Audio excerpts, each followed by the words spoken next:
So, hello. Thank you all for coming. Maybe I should start by just asking how many people here already use or have used C++. About half of you. Of those, who is currently using it? So less than half of the half. So some of you are returning, some of you are completely fresh. Hopefully, got something for everyone in this. It's a bit ambitious. That means that there are going to be times when some of you are a bit bored, and for others it's going to be over your head. But don't worry too much, we'll move on and then hopefully get everyone back on the same page again. So hopefully there won't be too much of that. I'm Phil Nash, as Paul said. You can follow me on Twitter up there. As you can also tell from the logo, which is maybe a bit small there, I work at JetBrains as developer advocate, mostly for their C++ tools, C-Line, ReSharper C++, and app code.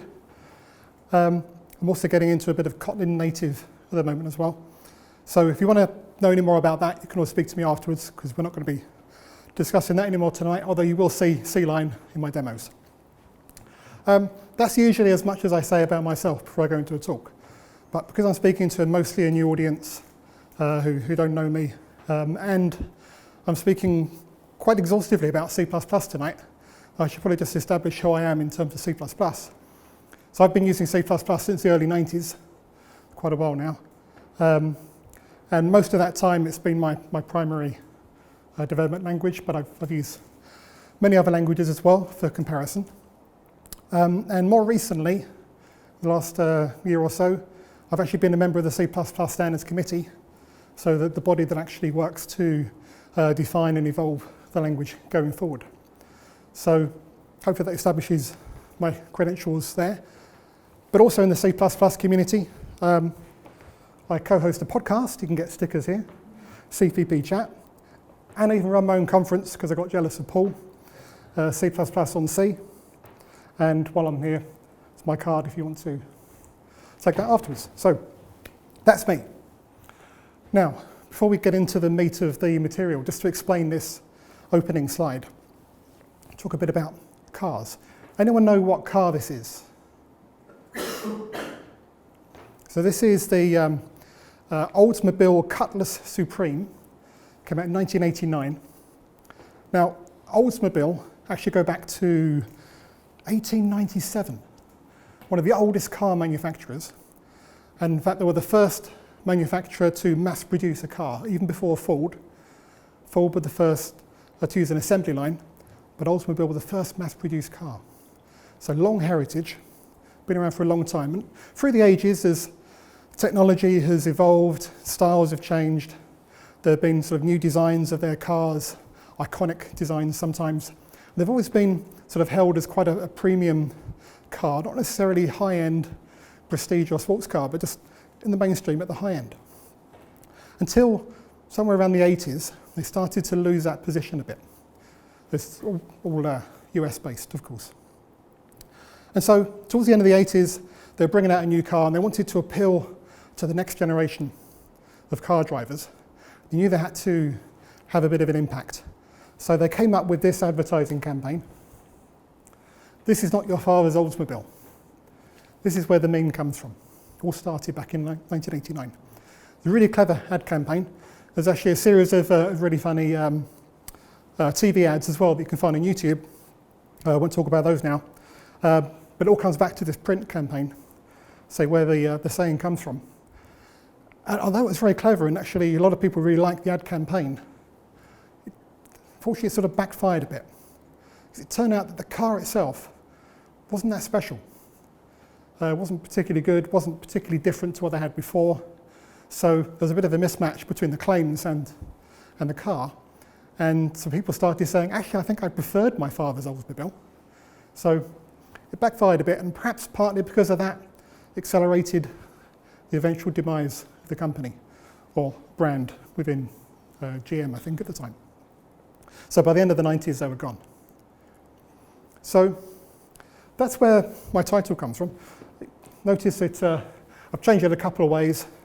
Gone for grandparent to get like the extra generation in there, just to emphasize the time period.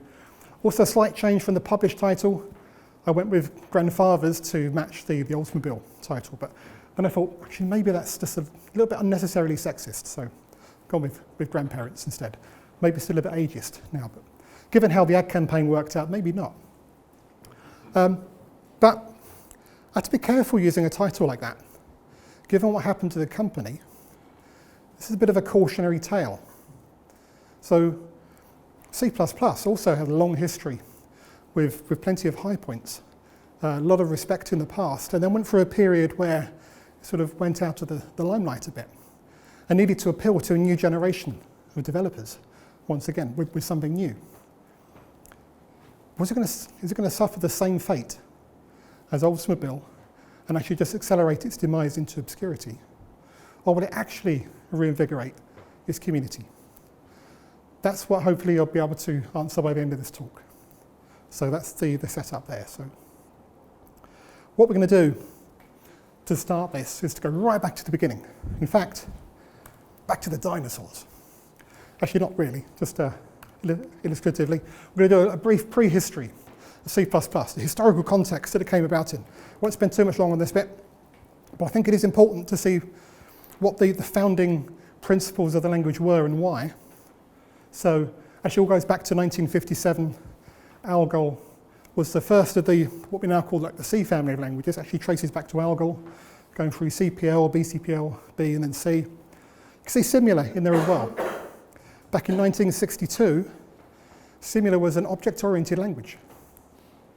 Quite a history of OO coming from Simula.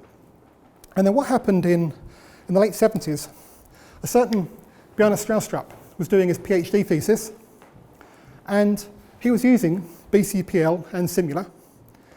And what he noticed was BCPL was really nice low-level language, very fast, very close to the machine. You can get stuff done. Whereas Simula had all the abstractions that he wanted, but was slow. And he really wanted something that did both, of course.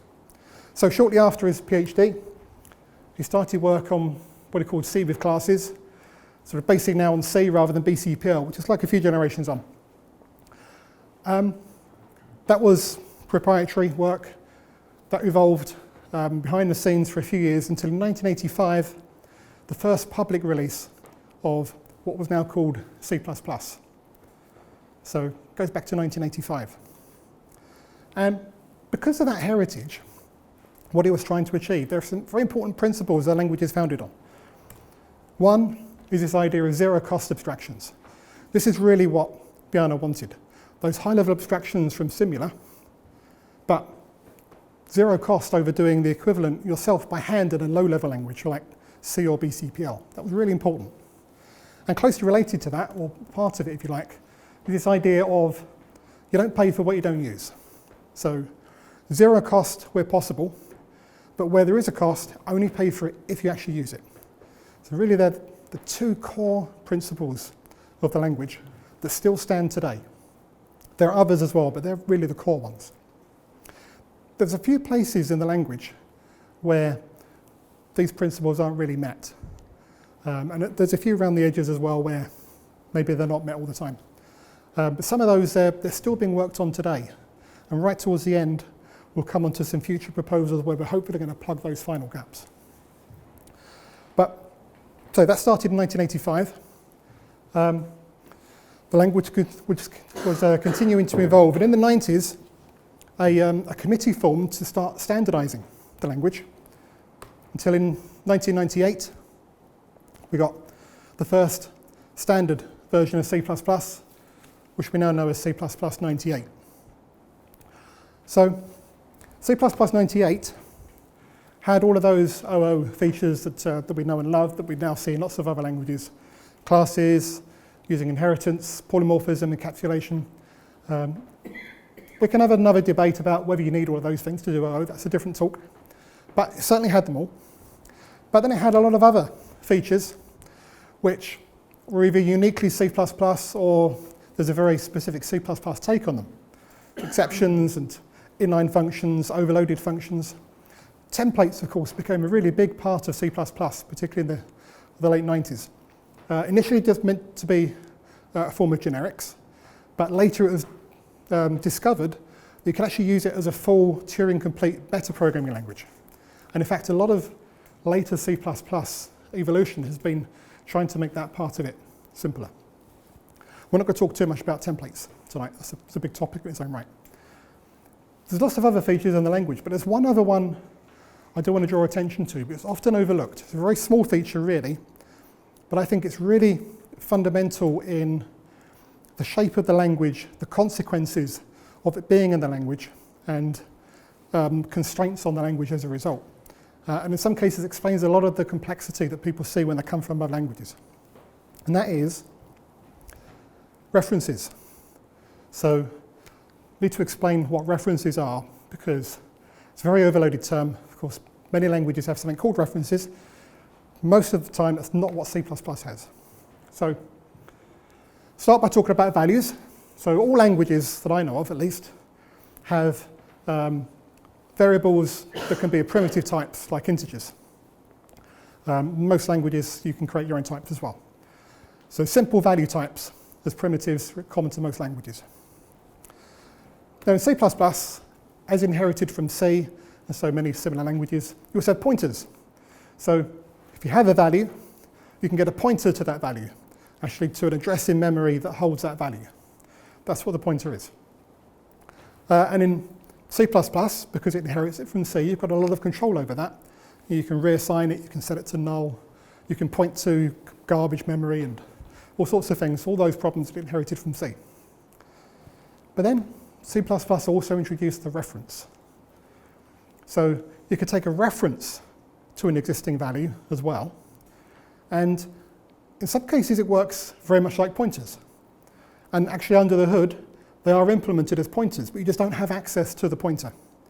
So in use, they actually look more like values, or like aliases or name bindings for an existing value. You can think of it that way. But you also have to remember that they behave like pointers as well, in that they're really pointing to a location in memory.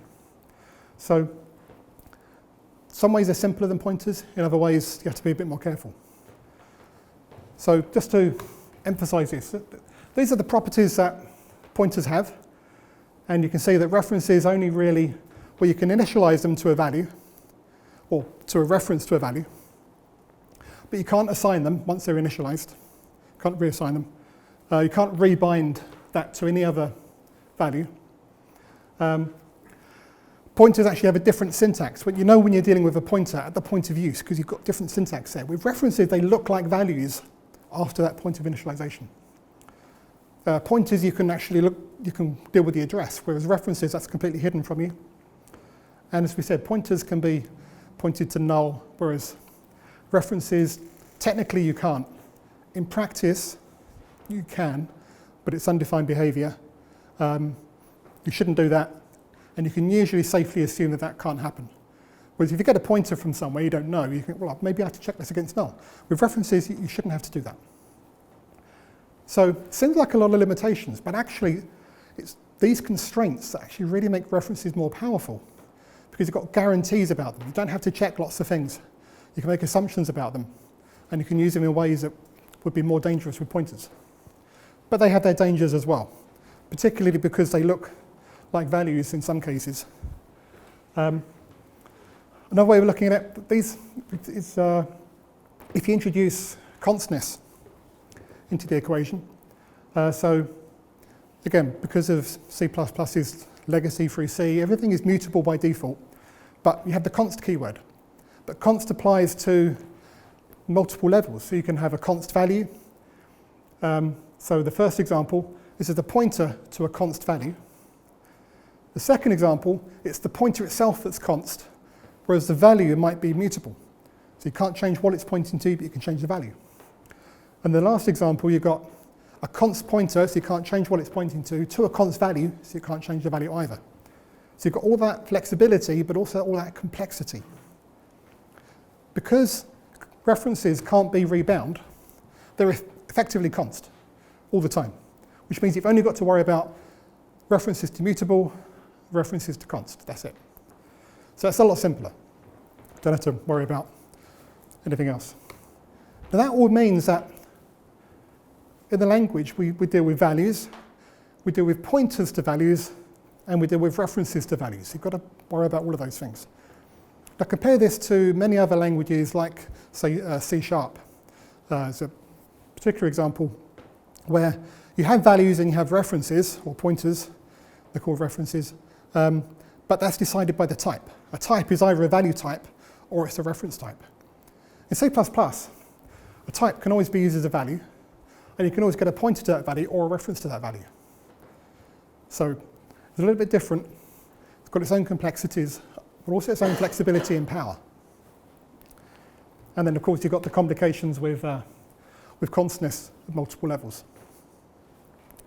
So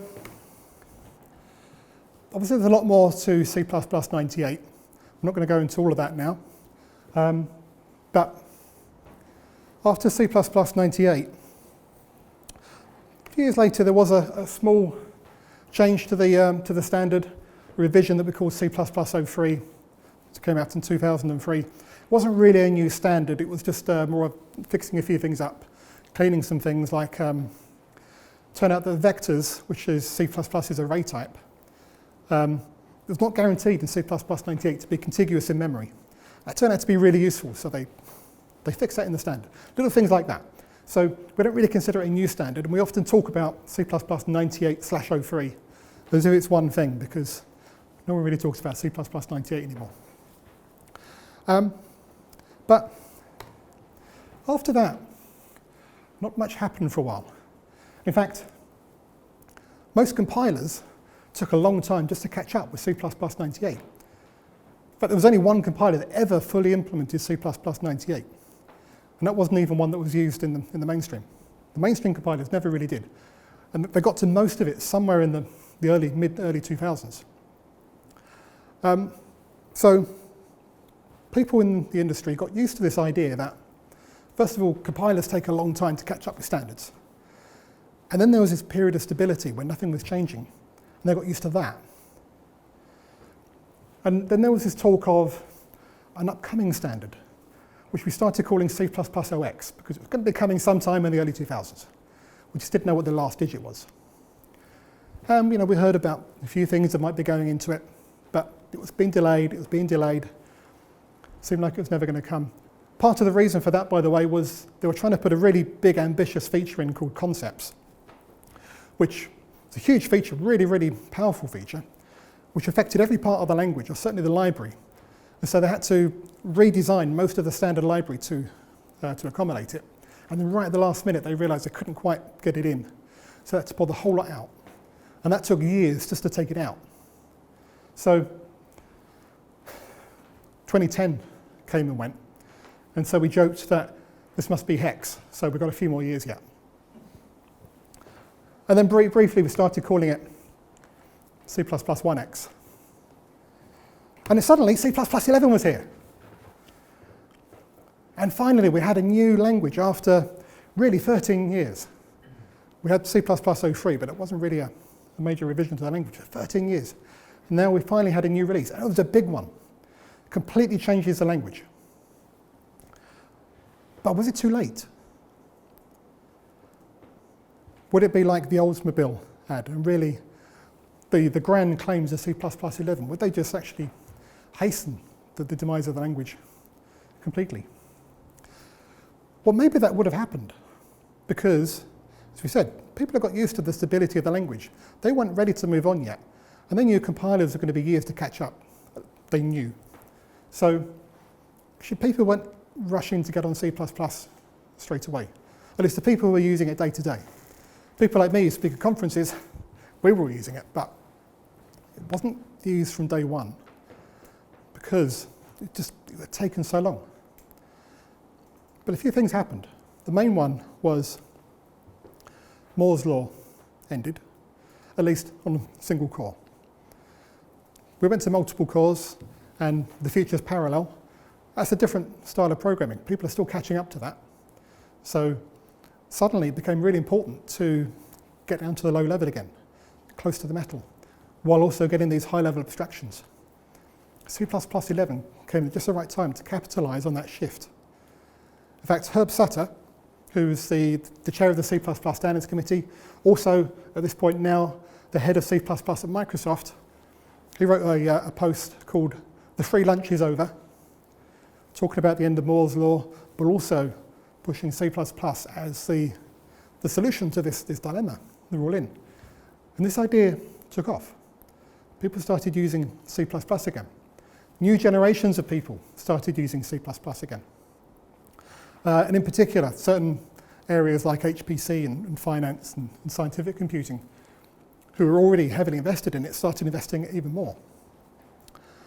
And particularly after C++ 14, which we'll come on to in a bit, that's when the new generations of younger programmers started flocking to C++ again. Another thing that changed around the time of C++ 11, and it's only really recently that we've seen this working out, is a change from this idea of the next version of the standard will ship when it's ready, to we can't wait that long again, so we're going to have a new standard every X years, which turned out to be free, and whatever's ready to go in ships with that ship vehicle. So we started talking about C++ 14, and there was going to be a C++ 17 after that, and we could even talk about the features in it. And we've now had C++ 14 and 17, and that regularity is really reigniting interest in the community, in the language. So I've talked enough from a high level, so what I'm going to do is actually look at some code. We can do this, switch mirroring. Okay, fine. Is that not?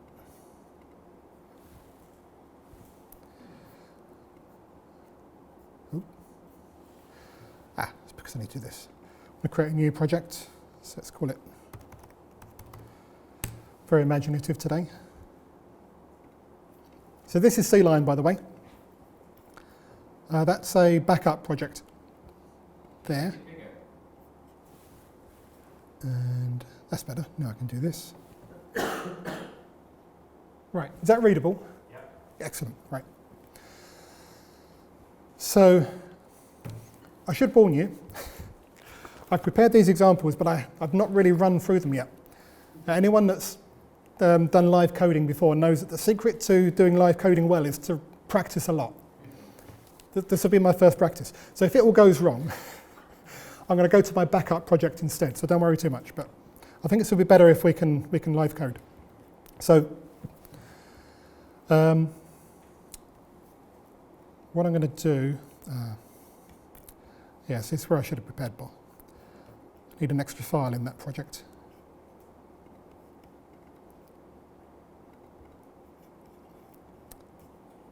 No, I can skip that. Do it a different way. So let's start with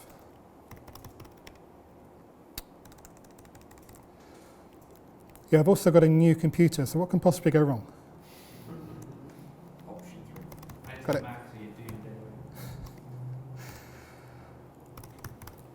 Right, okay. So I mentioned vector already.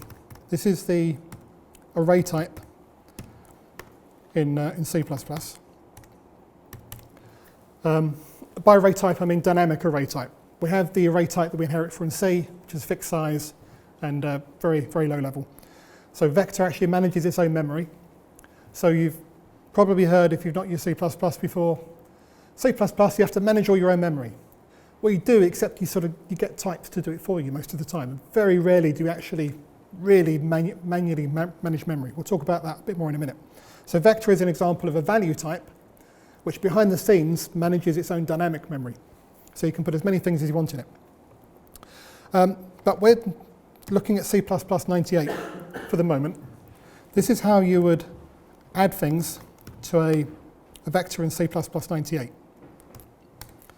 You have to individually push back each item. So I'm going to do Fibonacci sequence, like that. Now what happens here is, each time I push back an item, internally it's going to check whether it has enough memory, and if not, it's going to allocate more and copy things in, and it usually doubles the amount of memory each time. Which means there may be a few memory allocations just from adding these few integers to a vector, which is not ideal. Which means if we care about performance, we'll probably reserve some elements up front. So that allocates up front, and then we can just place those values in. So you can do it all, but you can see how low level it is, and frankly a bit tedious, particularly for these sort of simple examples. But it all works, that's fine. So let's carry on with this example, and what I want to do is convert all these integers into strings and put them into another vector of strings. So again, in C++, we have the string type, std string. So std, by the way, is the namespace for the standard library. String, again, it manages the memory for the string for you, so you don't have to worry about doing that. So it's a bit higher level than C. So let's call it that. So again, we'll probably want to reserve. We can actually just get the size of the original vector in this case. Okay, we don't have to reserve, it's just going to save us some allocations. Right, now what we want to do is iterate over the first vector. We could just have a for loop iterating over integers and index into the vector. But idiomatic C++ has us iterating using iterators. And an iterator we get by calling begin to get the first iterator, and end to get an end iterator. And we keep iterating the beginning iterator until we hit the end. But that means we need to hold them in variables. This is where it gets nasty, because the type of the iterator is the whole of the vector type, and then because we usually don't want to change the iterator or what it's iterating, it's a const iterator. We're going to do something like that, and of course we need to do that for the end iterator as well. So far all we've done is just got two variables for the start and end of the vector. Now we do a for loop. We've already got our start value. We're going to iterate until our iterator doesn't equal the end. Increment our iterator. And then we need to do a string conversion. There's a few ways we could do this. None of them are particularly pleasant. What I'm going to do is the idiomatic C++ 98 way, which is far from the most efficient way, which is to create something called a string stream. So streams in C++ were great when they first came out in the early 90s. You could stream in and out of them from all different types, they're type safe. So better than the printf family in that sense, but a bit slow, not very efficient, awkward to use. But in this case, it's not too bad. We can stream a value in. So to get a value out of the iterator, we dereference it as if it was a pointer. So that's our integer being dereferenced out into the stream, and then into our target vector, we can push back the string that we get out of the string using .str. Following all this? So that those of you that have done C++, this is all second nature. And if you haven't, you're probably thinking, what the hell? But this is C++ 98. So we could, for comparison, we'll do another loop just using an index to go over our converted vector, just to print it out at the end.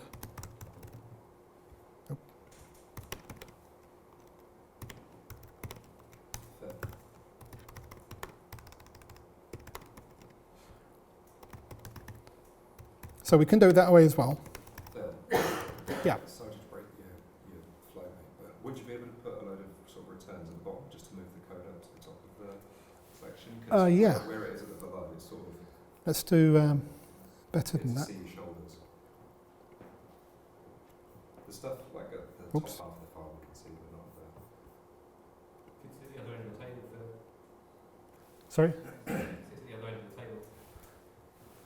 Will it be better off as it there? It might be X-Locus or Yeah. something. I'm just thinking if I run a little bit this way,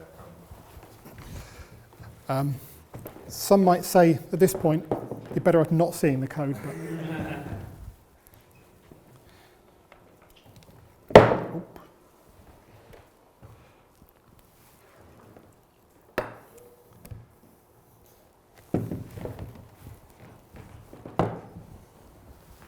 Okay. Is that better? Right. Can you see all the way to the bottom now if I if I do this? There we go. All right. I lost something somewhere. Okay. Now hopefully I should be able to run that if I did it all right. There we go. So it's printed out. I mean they are strings. Obviously they look the same as if they were going to be integers, but that's coming from our vector of strings. So it has done the job. And that's about as much as you could say about C++ 98. At least in the context that it started languishing in the 90s. It does the job, but not very pleasantly. Whatever languages you commonly use apart from C++, imagine how you do the same thing in that language. So, oh dear, what did I do there? Did I unplug the projector? Or did it? The light on top still orange. Still looks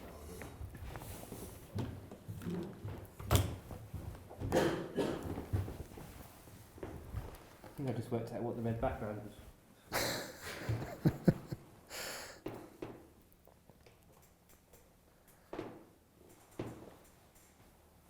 You know what you said about live coding? Obviously not a fan of C++, is it? I think it was going to describe it really well.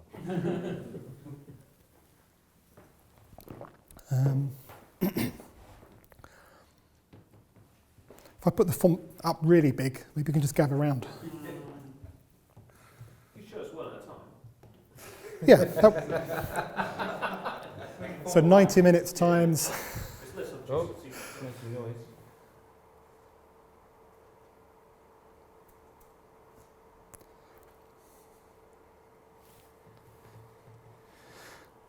I wonder if it's having trouble with my adapter. I think he just accidentally kicked the plug. Yeah, I did feel something at the same time, so I think I just knocked that. So I don't want to jinx it, but I've had this projector for a very, very long time and never had to change the bulb. So obviously now it's going to be the time, isn't it? And it never used to be red on the background. I wonder if it's telling me the bulb is going. There we go. Right. I'll be careful of that. That's quite appropriate, actually, when talking about C++. All right, so that was C++ 98. So what can we do in C++ 11 that is better? So the first thing we can do is get rid of this nonsense while initializing it. We can just do it all directly at the constructor. Whoops, if I don't press my new touch bar. Like this. So we don't have to do any of the pushbacks or the reserve because it knows immediately how much space we have. And this thing here is a new type called an Initializer List. So you can use it in your own code as well. It's not just for vectors. There's some little intricacies around it, but for the job it actually works pretty well, as you would expect. So that's now created our vector in one hit with the values we wanted. So that's a good start. So now coming down to all this iterator nonsense. So the big problem here was having to spell out this ridiculous iterator type every time. C++ 11 has type inference. So we can use auto, which was an existing keyword in C, which was long deprecated. So they don't like putting new keywords into C++. So we've used an existing one that's no longer used. So auto is the keyword to do type inference. So now we don't have to spell out our iterator names. So that's an improvement. Coming down to the loop, we had that not particularly pleasant and also very underperforming string conversion. Well, what we can now do is do std to string on our value, and I can get rid of that. So that's a bit better. Now you can actually do better than toString if you're doing lots of string conversions, you really care about performance, but just as a go-to, it's pretty good, gets the job done. So that's a lot better already, I think, but we can do more. Iterating over a container turns out to be something that people do a lot. So we don't even have to do the iterators at all. We introduce the range-based for loop. So now we can just say for int I over everything in our Fibonacci sequence. We don't have to dereference our iterator either. But we don't see the iterators at all. They're there behind the scenes. They've been written by the language for us now. We just want to iterate over the items in the container. Starting to look a lot more like most languages you would use. So we could do the same down here. So here I might do a const reference to our string. And now, looking a lot nicer. Get rid of those as well. All right, let's just run that and make sure it all still works. There we go, still printing out the right values. So doing the same job in about half the code and a lot less headache. So that's pretty good. Now,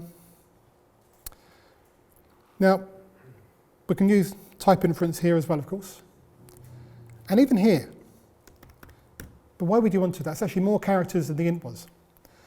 It's a personal choice, but there was a movement called almost always auto, AAA, where we say, well, if you can use auto and it doesn't make sense not to, then use it.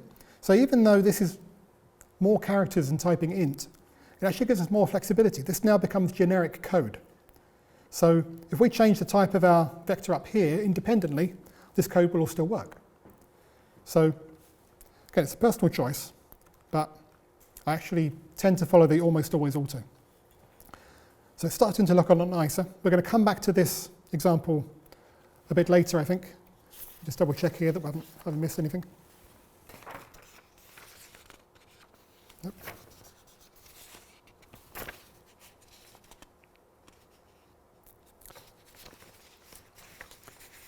It's all good for now.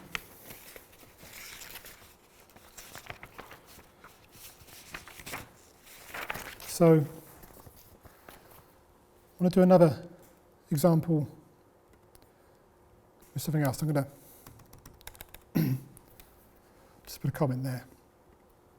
So I mentioned smart pointers and memory earlier. In fact, I need to include memory for this.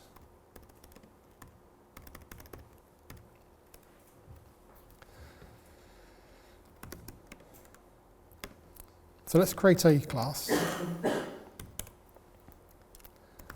And it's going to have a string.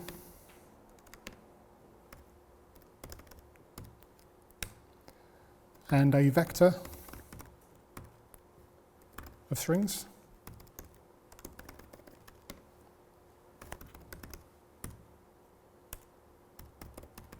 Classes are private by default. Now to initialize or construct the class, we need a constructor. So we also need to take a string here.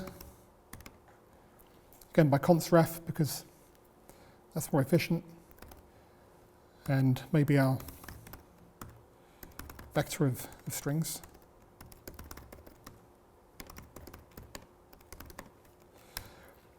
And then we assign or initialize our data with that. So this thing with the colon means that we're initializing these values rather than them being default initialized and then separately assigned. So it's more efficient.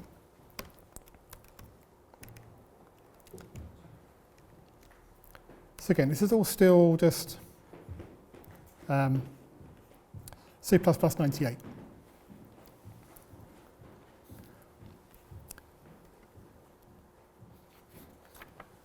This is where I'm going to get a bit lost because there's a lot of code here. Here we go.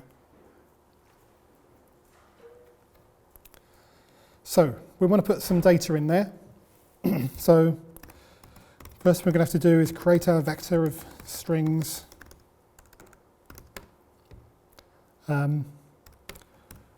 We can at least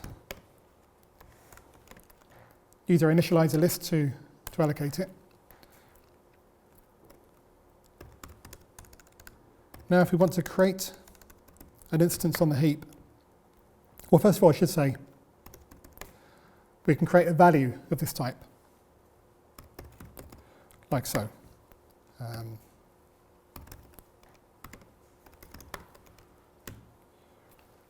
So that is now on the stack. If we want to create one on the heap, we do it by pointer, use new, and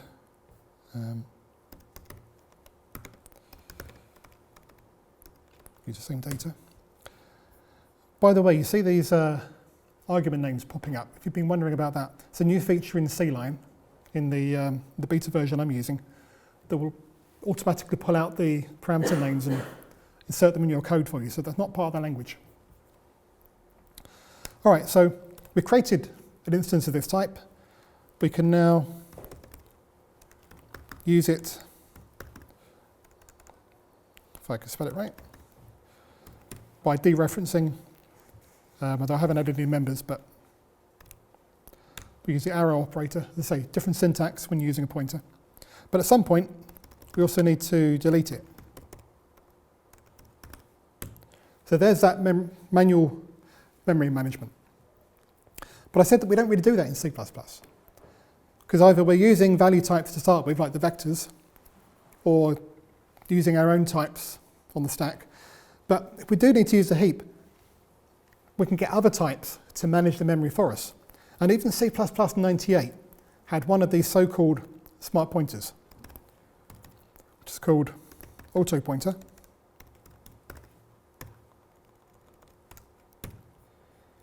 And apart from just changing that syntax a bit, getting rid of that delete, it all works the same way. And now on here, I can still use the arrow and get at my members, exactly as if it was a raw pointer.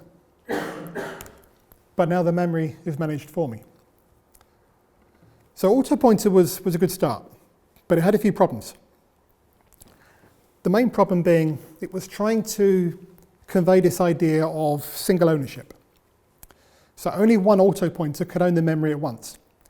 If you wanted to pass it around, you needed to transfer ownership. And I had this clever copy constructor that rather than copying the data, actually took ownership of it, and in the outgoing auto pointer, released it. So the previous auto pointer now no longer owned it, and you couldn't access it for it, which all worked and was a great idea, but all sorts of problems with that. In particular, you can't put these things in vectors. In fact, they specifically disallowed that, so you can't even compile it. If you create your own container type and try to put them in, you'll probably get problems because of things moving around. It's a big mess. So C++ 11 introduced, first of all, a new type to replace it called unique pointer, which works exactly the same way, except the transfer of ownership semantics, called move semantics, actually works properly because there's new language features to support it. But it's also part of a pair of types, the other one being shared pointer. So with shared pointer, you have shared ownership. So you've got either single unique ownership or shared ownership, and you just choose which smart pointer you want.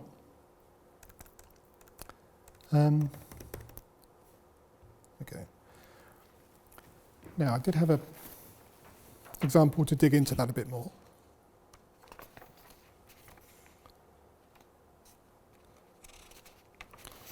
These are those uncomfortable bits I was warning you about. Let's see. Right. So one problem with this is it's okay here, but in many cases having to create the object on the heap, which gives you a raw pointer, and then pass that to a smart pointer like unique pointer or shared pointer, there is a point where an exception can be thrown and the object never gets into the shared pointer and never gets deleted. And so you leak memory because of an exception. So with shared pointer, they fix that by introducing something called make shared.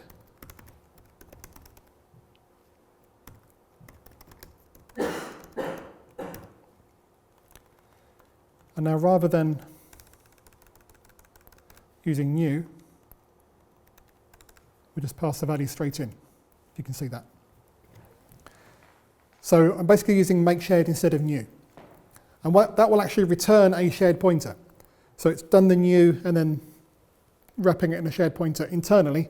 So you never get an opportunity to throw an exception in the middle of that and leak memory. It also means that we can now use the type inference with auto to clean that up a bit. We don't need to specify again there. So that's a good start. Unfortunately, they missed doing make unique in C++ 11 for some unknown reason. They put it in C++ 14. But you can make your own, and I'm going to actually show you that now because that shows you the underlying language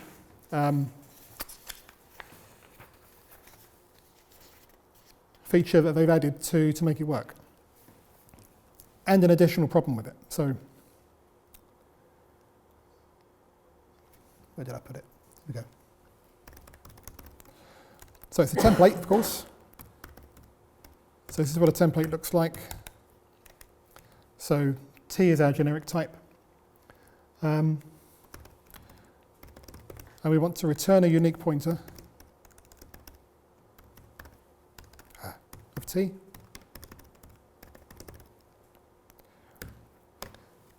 Except that now we need to be able to take any number of arguments of any type.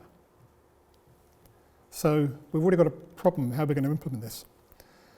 So we could do this even in C++ 98 by doing something like this.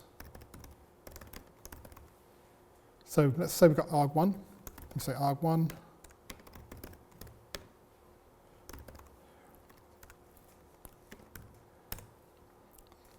And then we can say turn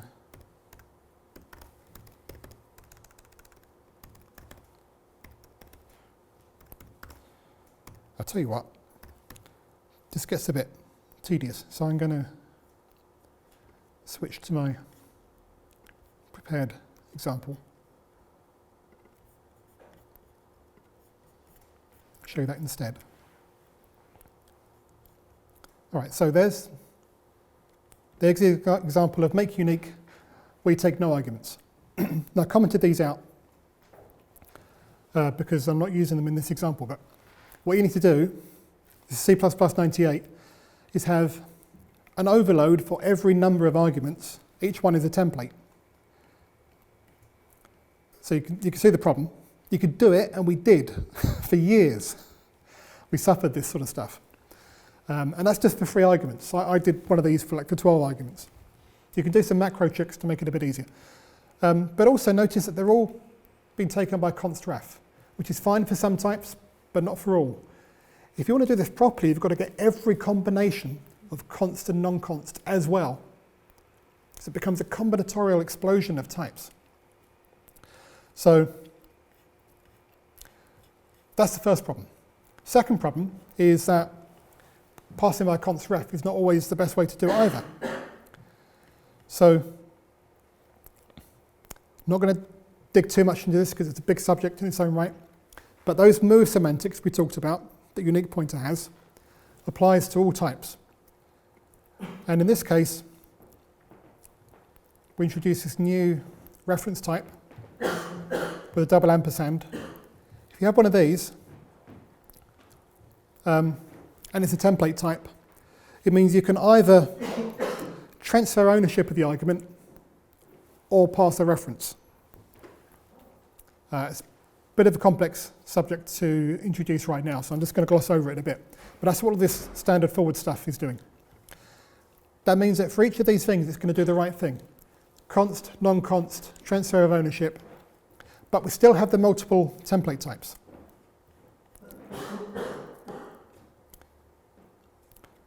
So here's what I really wanted to get to. Periodic templates. This will allow you to specify a variable number of arguments of a variable number of types, all with this single expression. And I'm not going to go into the mechanics of it, just show you that it can be done and that it solves this really messy problem in a really nice way. So that's how make unique is implemented. That's the 4 lines that were missing from C++ 11 that would have made things easier, but there you go. I think that's probably enough C++ 11.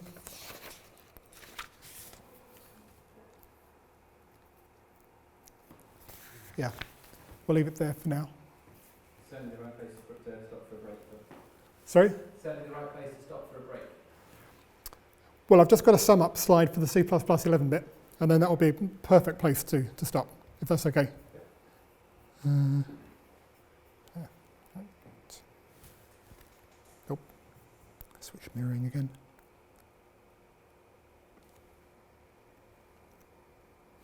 There we go. So I think we covered most of these, maybe even all of them. No, we didn't get to const-expr. We'll look at that in the context of C++ 14 anyway. Oh, we didn't do lambdas. That was the big one I missed. Okay. So we've got lambdas as well. That's a really big feature in C++ 11. I think we've got all the rest. But of course, there are many more features. Some of them themselves are still quite big, like the thread-aware memory model, finally. And even final, finally. And even then, you can see I've highlighted shared pointer and unique pointer in green. All the blue ones are language features. The green ones are library features. And there were even more of those. Like threading facilities, massive thing. Regular expressions, finally. Hash tables. We didn't have them before. So you get the idea that it was a huge release in terms of just how much it changed the language. And we didn't even talk about lambdas. So I think that really is the good place to stop. That's up to C++ 11. We'll come back, we're going to summarize C++ 14, 17, and then on to 20 and 23.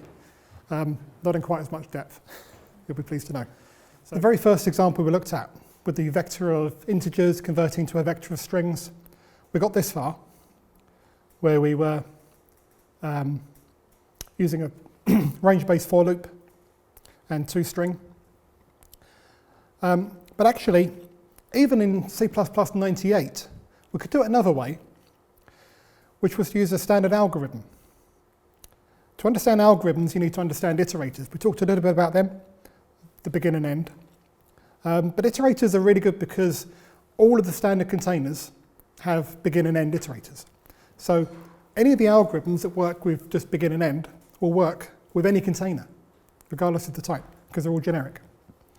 But it does mean it's a little bit more work to use. So to use std transform, you have to pass begin and end, and then another iterator to say where to put the result.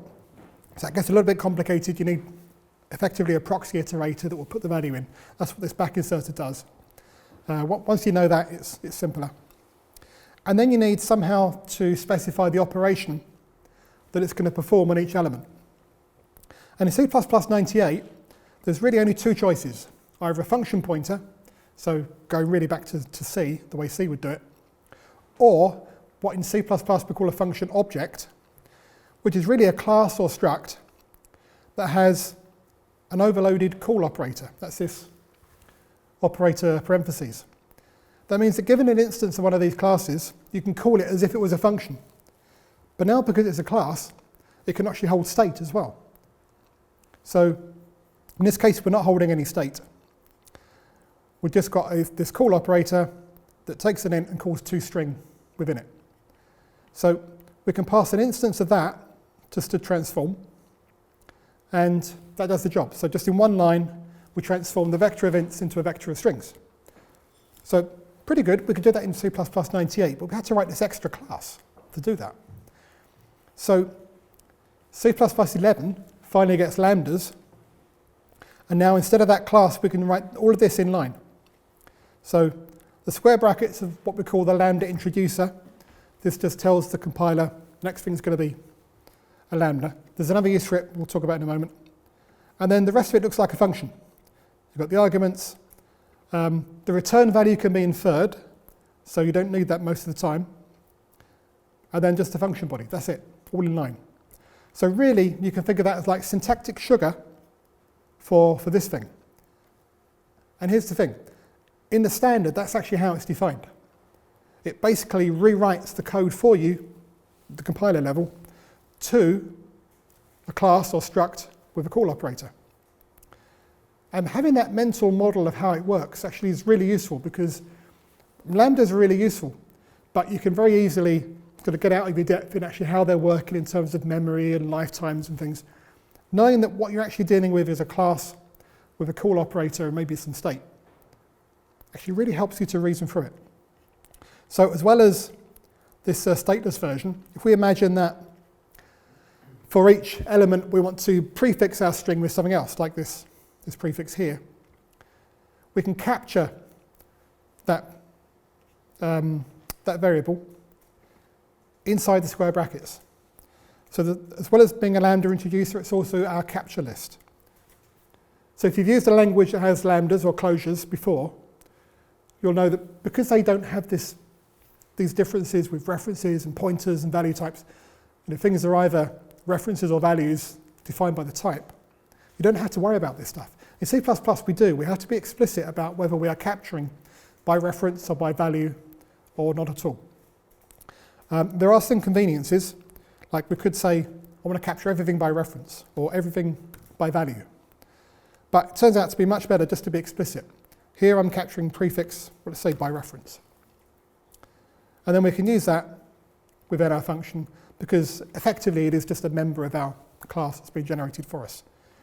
So we actually get really powerful closures, on par with pretty much any other language, with slightly more verbose syntax, but a lot more power as well. We get full control over what we're capturing and how. And we do have some downsides. So if you're capturing something by reference and your closure outlives the function that it's in, you can get a dangling reference. So you do have to be careful about some things. That's not news if you're a C++ programmer, but it is something to bear in mind. But yeah, it's a really powerful, nice introduction to the addition to the language. We had the C++ renaissance with C++ 11 before. Now we're sort of moving into the digital age with C++ 14. So I said before that we've moved to this train model where the train comes along every 3 years and whatever's ready gets on the train. So C++ 14 came around. We had some ideas about what we're going to be in it, but until we actually finalised the standard, we didn't really know. But we had a pretty good idea that it was going to be a much smaller release than C++ 11. So some of the major features that went into C++ 14 are mostly just sort of fixes and tweaks to things that were already there. So we already talked about lambdas. Remember I said that even in C++ 11, lambdas could infer their return type if it was only a one-line lambda. That was generalized, so multi-line lambdas could also infer their return types. But auto lambdas means that even the arguments to a lambda can also be auto. So it's like a templated lambda. So remember I said that really it just translates back to a struct with a call operator. If that call operator was a template, that's what an auto lambda is. Another thing that was fixed with lambdas was the ability to move things into a lambda. So I sort of glossed over move semantics a bit. The ability to transfer ownership of a value. You can transfer ownership into a lambda, and then if that lambda gets copied, the ownership gets transferred along with it. So that was also fixed. Auto return types. So much the same way that Lambda's return types can be inferred, that extended to all functions. So anything can return, or just say auto, and it just infers the return type. As I said, make unique was added. It's only 4 lines, but it makes all the difference. Another thing that C++11 introduced, I skipped over a bit, was attributes. So many languages have these, just the place to put extra metadata that's not really used for compilation necessarily, although it can be, more like to signal something. There was only, I think, 2 attributes added in C++11. Only one of them was really useful. It was no return, to indicate that a function won't return except by exception. C++14 added the deprecated attribute, which now with the faster pace of evolution of the language became really important because you actually wanted to start deprecating some things. And in fact, in C++11, auto pointer was deprecated. So we said there were problems with it. Unique pointer did everything that auto pointer did, but better. So the advice is to switch everything to auto pointer, everything to unique pointer, don't touch auto pointer again. It's deprecated. But now we can say that about anything, and the compiler will warn us if we're using something that's been deprecated. So really useful. I didn't talk about const_expr before. Const_expr is an extra keyword you put at the start of a function or a variable, which means that its value is going to be evaluated at can be evaluated at compile time. In the case of a function, that's really interesting. That means the whole function can be executed at compile time, and the thing it's returned you can actually use as a compile time constant. In the example that I would have showed you, you can use it, for example, to size an array. You say this array is going to be as big as whatever this computation returns. But in C++11 that was really limited. You couldn't do if statements or loops or things like that. Mostly like one-liners. In C++14 that was relaxed a lot, and you could do much more control flow. Still more limited, but much more useful. So watch that one because that's going to get more important as we go through. But really, say C++14 was just more of a refinement over C++11. In much the same way that we said earlier C++03 was more of a refinement over C++98. It's made the language nicer to use, but no big revolutions like C++11 was. So let's go to the next one. Now we're in the mobile age. C++17. So again, stuck to the 3-year schedule. Early on, it was said that C++17 would be the next big release. 14 would be the maintenance release, 17 would be the big release. And there were some big features we were expecting of it, including concepts, the one that was taken out of C++11 that held it back so much. But finally, 17, we're going to get it. It's been in development for nearly 20 years at that point. But also some other big things like coroutines we'll talk about, modules we'll talk about.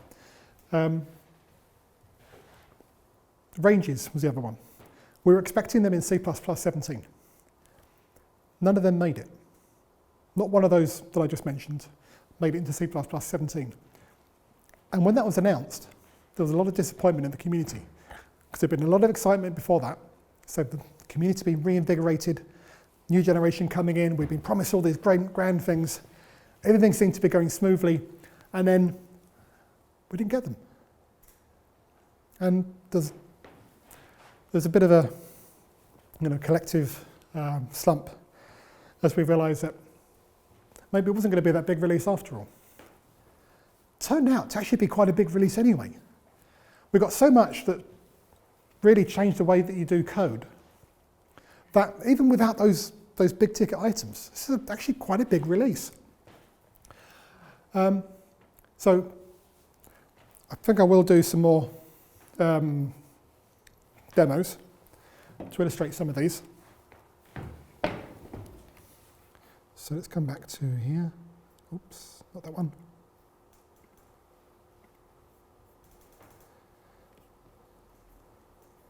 Okay.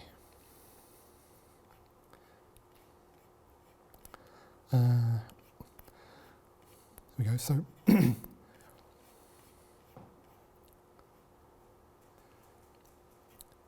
okay, CTAD. It's a great acronym. It just means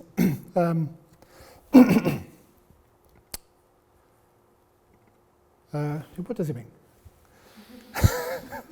Constructor template argument deduction, that's right. So same example that we looked at earlier, right? Vector of integers. Anyone notice what's different about this compared to the example we looked at before? Type isn't specified. Sorry? The type isn't specified. The type of the element type has been inferred, yeah. So seems like a little thing, you know, we had type inference before, why not infer the type of our templates? Turns out there's a lot of trickiness around that. So the basic idea is that the constructors of these types have the type inference. The trouble is sometimes the thing that gets inferred is not the thing you actually intended. If you'd written it out by hand, you would have got something different. So what you needed is a way to say, if you give it this, this is the type you need. If you give it that, that's the type you need. This sort of mapping, extra level of mapping. So we've got these things called Deduction Guides, which allow you to write pseudo constructors that say, if you ask for this, you get that.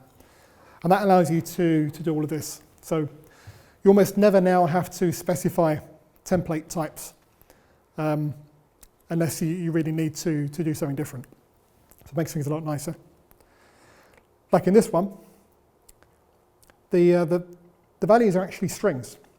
Now if you forget about that S for a minute, that would have inferred a constructor taking char stars, the old C string type, because that's what these string literals are.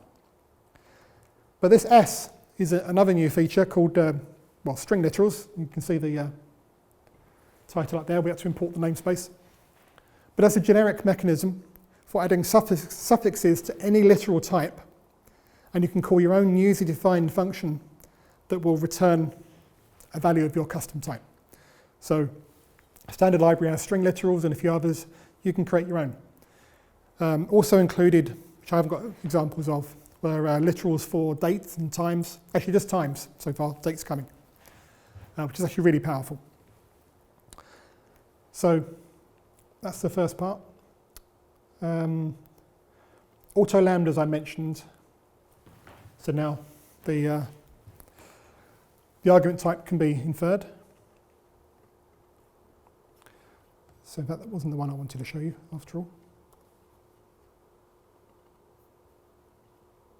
Aha, here we go.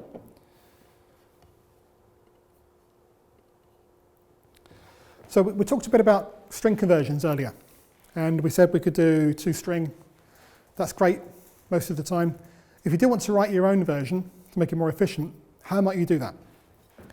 Now, in the implementation here, I'm using string stream again, which is not recommended. That's just to make this actually work. The important thing is what you can do with it. So here's the first attempt. So I'm calling this parseInt. So it's going to take us a string and return an integer. But notice it's actually taking a string view. So it's a new type in C++14 that rather than being a string type that owns its own memory and will have to be copied every time, or you take a reference to it, a string view internally is just a pointer and a size.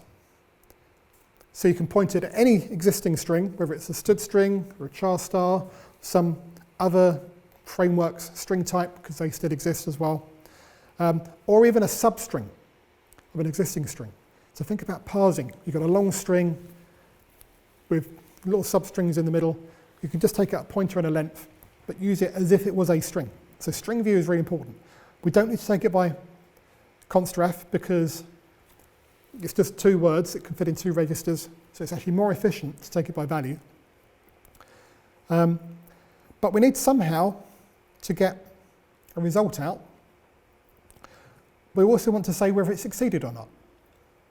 So in this example, I'm returning a Boolean to indicate whether it succeeded or not.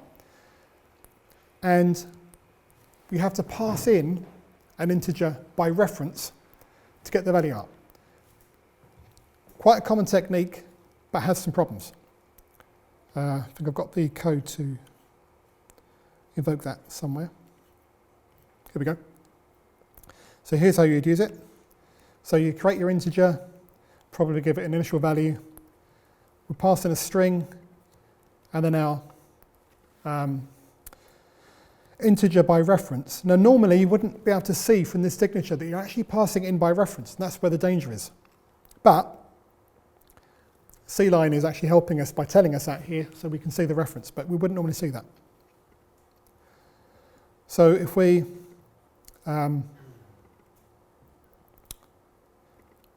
pass it a valid integer, that should be true. If we pass it something that's not a valid integer, it's false, and so on. You get the idea. So that's fine, I suppose. But C++ 17 also introduced the optional type. Okay, maybe familiar in other languages. Just represents either the value you wanted or the absence of a value, which you could also do with pointers, but they have their own problems. So now, we don't need the reference. We can just take our string view and return an optional integer. If our conversion fails, if it doesn't fail, we return an optional set to a valid integer. If it does, returns an empty optional, and we can test for that. So I think that's an improvement. But maybe we want to say what the problem was in the case of a failure. So we could go a step further and return a variant instead, and then we can actually create a choice of types. So a sum type or a discriminated union in other languages. So here it's just a choice of an integer or a domain error. And now, if we succeed, we return our integer. Otherwise, we return the domain error with some message in it. And now we can actually, as well as detecting the error, we can see what the failure actually was. It's not actually a great use of variant, because if we look at the usage code, so you can see with optional it's quite neat. We can use this has value. With variant, we have to use std get, and it gets a bit messy. So there is a type potentially coming called std expected, which is specifically to be used for error handling in the way that we're trying to use variant here, but it's a lot cleaner. So having introduced variants, another thing we can do is something called std visit. Has anyone used the visitor pattern? Okay, sorry to hear that. It's generally not very nice, but it's actually the recommended way to deal with variants in C++ at the moment. Bear in mind, we're already on C++ 17. We're still introducing some more warts, but at least it has this helper called std visit. So we've introduced these two types. We actually only need one of them at a time. We've got the call operator again, but if the variant holds an integer, it's going to call the one that takes an int. If the variant holds a domain error, it's going to call the one that holds a domain error. So you can just get it to dispatch to the appropriate operator.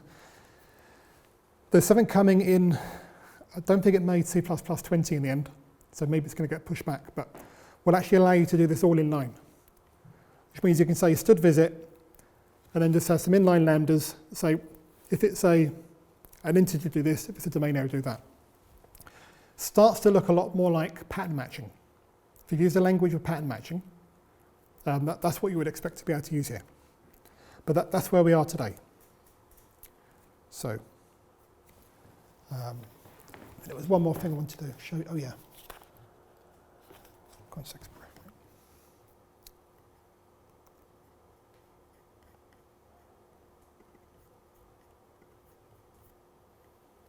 Okay. So I said that we discovered early on that in C++ 98, the templates can actually be used as a full metaprogramming language. And one of the first things we did was computing factorials at compile time. But you had to do it using this really weird syntax using templates. It's all done with types and compile time values. So you create a template struct factorial.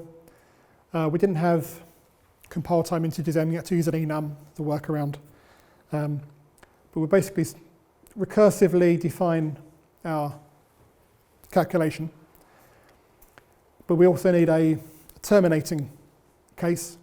So we define a specialization for that. So this one is only used where the value is 0. If you don't follow that, don't worry. That's the point. It was messy and unintuitive, and you had to be a bit of an expert to really do this stuff. And that's a simple example. But we knew that that's what we wanted to do. So C++ 11, we got const_expr. I mentioned it briefly earlier. Now we can write that looking much more like a normal function. Still recursive, because C++ 11 const_expr was a bit limited. Got the deprecated attribute there as well. C++ 14, const_expr improved so we could use for loops.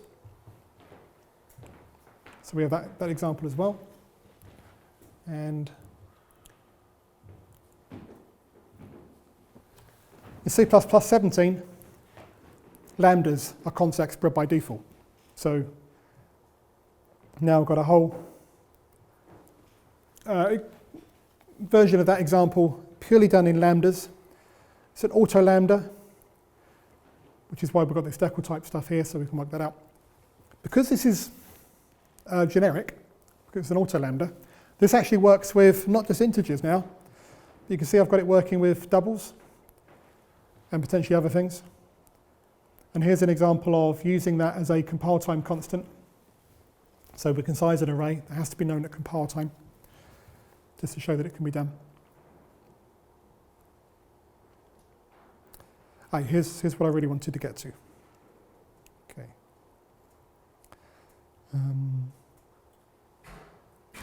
Maybe not. Variant templates again. By the way, all this code is on GitHub. I think it's private at the moment. I'll make it public tonight. So you can go and have a look yourself sometimes. I'm not going to go over these examples, I think. That's not the one I was looking for.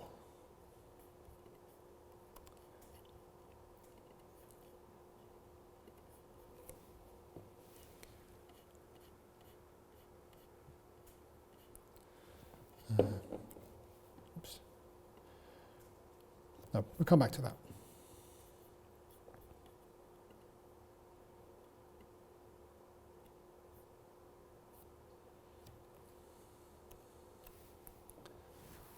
Right. So we looked at string view, variant, optional, visit. Structured bindings is what I was looking for. That was it. So I mentioned pattern matching. Structured bindings are the other part of pattern matching. Being able to deconstruct something that contains multiple values. So the example I was going to show you was a function that returns, in this case, an iterator and a Boolean to say whether something was inserted or not. And it was really complex having to deal with that previously. But now you can just say auto square brackets, 2 variable names, you're done. Very much like you would do in something like Python, or any language that supports multiple return types, or pattern matching, in fact. So it's not full pattern matching, it's a first step towards it. Having a language version of std_visit would be another big part of that. If const_expr is also an important part of const_expr, so this allows you to do conditional stuff at compile time. So if a certain value is true at compile time, it won't even look at the rest of the code. So that can be useful. But this is where it gets more interesting. Because that was C++ 17. That's the current standard of C++. Hopefully you can see it's already evolved a lot through the years. It's just becoming more refined, more useful, simpler in some ways, more powerful for experts in other ways. That's still the case. But C++ 20 is the next version. And as of this moment, it's considered feature complete. As in, we know which features are going to be in it. Some of the wording may change. It may also be the case that some things might still come out, like concepts did before. But concepts is in, finally. Got into C++ 20. It's a different version of concepts, but it's still very powerful. But we've got actually some huge features now in C++ 20. All those big ones that didn't make it into C++ 17 are here, plus a few more. So I mentioned concepts, coroutines, modules, and contracts and ranges were the big ones. They're all things that other languages have. You're probably familiar with them in some form. So I'm not going to go into them in depth. But I do want to look at the concepts one briefly. And a spaceship operator. That's the nickname, the Freeway comparison operator. Some languages have this. So for a given type, you can specify a Freeway comparison. And that will effectively give you equals, not equals, greater than, less than, greater than or equal, less than or equal, all for you for the price of one function. There's a bit more to it as well, but it really cleans up a lot of writing your own types. Contracts are the ability to specify the contracts in your code like assertions. So you can say up front, these values must be within a certain range or something like that. And you can either check them at compile time, runtime, or ignore them and just assume they're true. Well, there's a few other things you can do as well. I don't have an example of that one. Might be able to look at ranges. Some more attributes, likely and unlikely. These are low-level things that actually will indicate to the compiler and potentially the processor that a certain branch is likely to always be true, and therefore you should optimize assuming that's the case, or unlikely.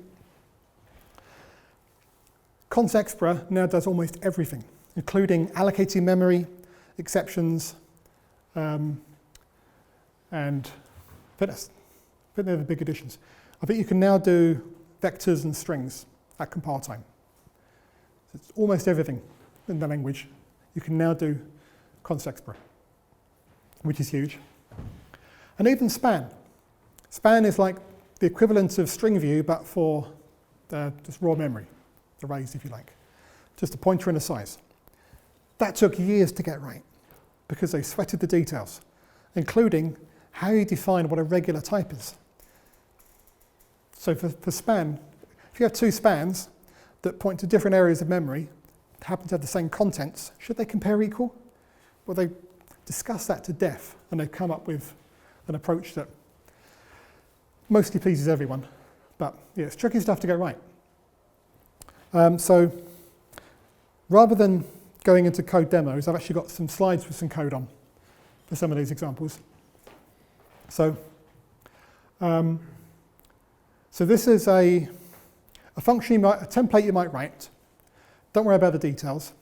That takes any container, it could be a vector or a map or whatever, and will iterate over it and then print the items. Nothing fancy, it's just a bit verbose. Which is fine, it all works. But the thing is, you can pass things to it that are not containers. So if you pass a vector to it, like one we saw earlier, prints it out, it's great. If you pass an integer, not a container, then it won't compile, it'll give you an error, and you can more or less work out what went wrong if you're an experienced C++ programmer, but it's not very pleasant. And this is a simple example. Some of these problems, when they fail at compile time, you get pages and pages and pages of compile error, and about 3 pages in is a bit you're interested in if you're lucky. And you can see it's talking about the middle of the implementation of the function. You pass something in wrong up here, it can plane down here. That's the problem with templates. So this is what concepts solves. So now, before we just had type name up there, Now we can say this is a constrained generic type. So you have similar things in some other languages, but the way C++ does it is actually more powerful. You can write an arbitrary set of constraints, not just like an interface. You can say it has all sorts of properties, leaving some more generic than others. In this case, we're saying the thing you pass in as type T must be something that could be treated as an input range. So it's not in the container. It's anything that has a beginning and an end and can be iterated from beginning to end, but not necessarily in random access order. So it's just as generic as it needs to be and no more. Now if you pass in our integer, we'll still get an error, but now it says can't call the function, so it's at the right point, constraints not satisfied in the expansion of input range. Tells you exactly what went wrong, why and where. So already that's a big advantage because it makes it much easier to write the code in the first place. But there's additional advantages in that you can also use this for function overloading. So you can write a separate version of print for things that are not input ranges that work differently. You couldn't do that before, at least not easily. So that's just a hint at the power of concepts that I wanted to show you. I think I had a range example as well, but we'll skip over that. Maybe we'll come back to it. Didn't realise there was going to be sound. Oh well. So C++ 23. Right. We haven't actually finished with C++ 20 yet. That is annoying. But we're already talking about C++ 23. In fact, the next standards meeting, that's going to be the main focus already. So we've already got an idea of the features that are likely to go in. No guarantees. But here we go again. Can I? Yeah, I can skip past it, great. So here's some of the things we're working on for C++ 23 with different degrees of confidence they'll get in. Some of it's just continuations of what we've already looked at. I mentioned coroutines is in 20. That's just a language feature. Coroutines libraries are going into 23. Ranges, which we didn't discuss, but that's actually quite a big deal. Again, limited subset went into 20. 23 is getting a much bigger set. The final pieces of the context per puzzle should go in as well. So you will be able to literally write everything at compile time. And finally, reflection. This is not the same as reflection in most sort of dynamic or managed languages. Similar, but this is all compile time reflection. So the ability to introspect your code at compile time and make decisions in a generative way in your code at compile time. So combine that with the constexpr, you'll be able to effectively generate code based on other code, which is quite cool. Taking that even further is meta classes, which we definitely don't have time to get into, but that's a real generative code feature. Pattern matching, I mentioned earlier, there's a proposal going through for full pattern matching in the language. Modular main is just showing that no stone can be left unturned with C++, going right back to main, the entry point of every program, and maybe changing it to be a bit more modern, because currently it's the same as C. So taking advantage of the fact that everything is moving over to modules, to a different way of partitioning your code, so well, let's have a modular main, that only works with modules, looks different. Takes initializer lists or arrays or something. There's lots of little things like that going on as well, but they're the big things that we're looking at for C++ 20, which means I think I have just got time to look at the ranges example. If I can find it.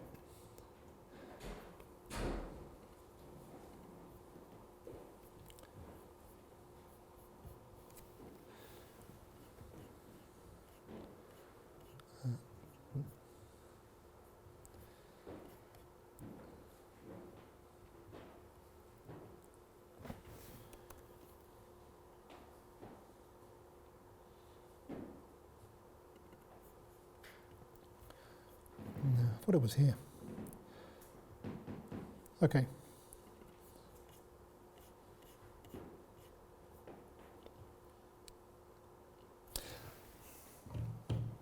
I know what it was.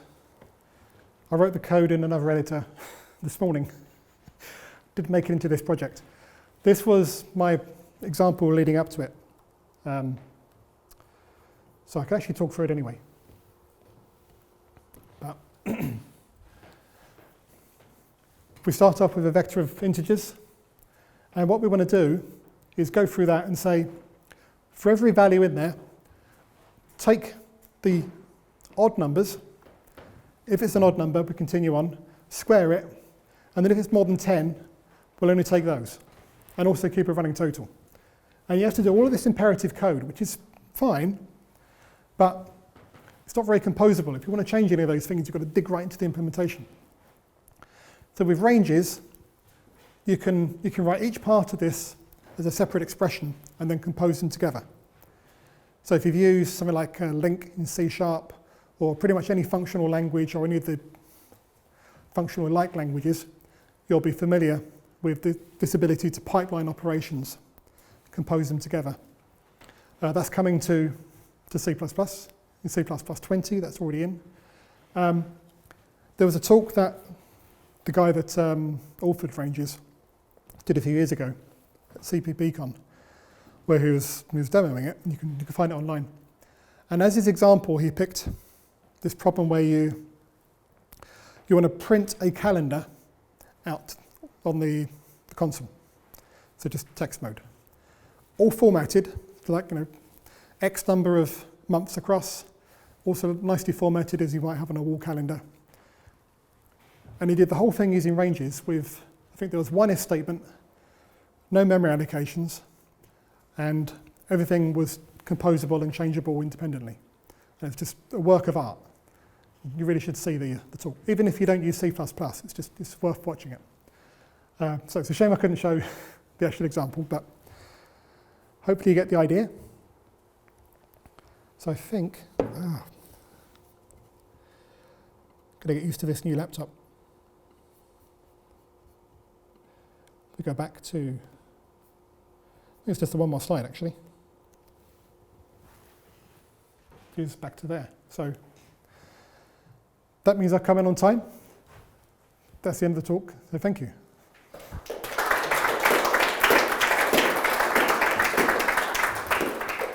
Do you have any questions? Is there anything that JetBrains is pushing your membership of standards as well? From that perspective, they're keen to have it. Sorry, called the JetBrains and membership of the Standards Committee. Okay, so you guys have C-line and Yeah. interest in linkers and compilers and what have you. Is there anything that JetBrains is sponsoring through this? So JetBrains' interest in the Standards Committee process is partly just being part of the community and part of the process. But also there are some things we're keeping an eye on where it impacts toolability. Some things have gone into the standard in the past, have been very difficult to write tools around because there's been nobody really representing the tooling vendors. That's changed. It's not just JetBrains, there's other tooling vendors that have a voice. And in the current standard, C++ 20, modules was definitely a big part of that process because I didn't really cover modules, but rather than the include model of C++ historically, which it gets from C, where it just textually includes headers into a single translation unit, modules actually has more of a physical separation of components that are then linked together, and they don't actually see each other's source code. They see a binary produced from that process, which most languages these days have something similar to. C++ is finally catching up, which is great. Again, there's complications because it's C++. But what they came up with was something where you say names of modules that you want to import, and then the modules themselves export the name. So if you've already compiled that module and you know where it is, then when you see that name, you know that's the module I need. But there's nothing in the code that says that the code for the module is over there. So from a tooling vendor's perspective, suddenly becomes really hard to know what the code that you depend on is. There's nothing deterministic about it. So we've been a big part of that process to try and make that a bit easier to write tools for, and it has actually made some changes as a result. The other way it's had an impact is we had a guy who was working on the C-line product itself, who was working on the parsing. He's actually no longer with the company, but I'm still in touch with him. And he was working on one of the new features. I think it was structured bindings, which I mentioned briefly earlier. And with structured bindings, because it can reach inside our objects, if you return an object with two members and you've got two variables, you can bind to them. But the way the standard was worded, it said that those members must be public in order to be bound. Which sort of makes sense, except if you're inside that same class, then they only need to be accessible.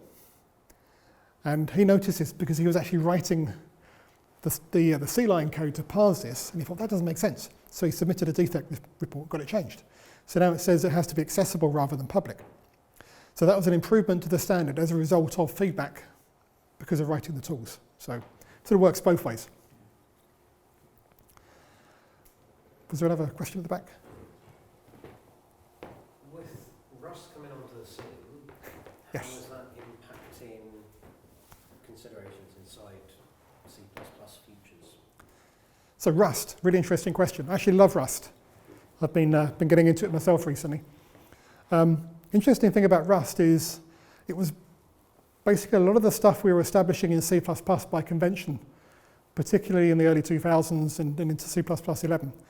I glossed over move semantics a lot, but that's like the central principle of Rust, is everything is movable by default, and you have to be explicit if you want anything else. Which means that ownership is a much simpler concept because the defaults are right. So it's sort of taken the good parts out of C++, dropped all the legacy, and it seems to be off to a great start. And of course, it's adopting loads of modern language features at a much faster rate than C++, in most cases, which is all great. And so I love the language. But the ecosystem's taken a while to catch up. C++ has a much more mature ecosystem, loads of legacy code, which is both a problem but also a big part of the ecosystem. So I hope that Rust is going to succeed because it deserves to. But I think the jury is still out whether it's going to take over from C++, which it could potentially do. There's some things that it does in the name of safety that C++ may give it the edge in some areas because it's prepared to be less safe, should we say. You do have the unsafe keyword in Rust, but it does give you access to everything. It's my understanding at least. I haven't got into that too much yet. So it's an interesting one to watch. And there are some ideas from Rust feeding back into C++. We say, well, Rust is doing it this way. We should look at that. So, we've got time for more? Yeah.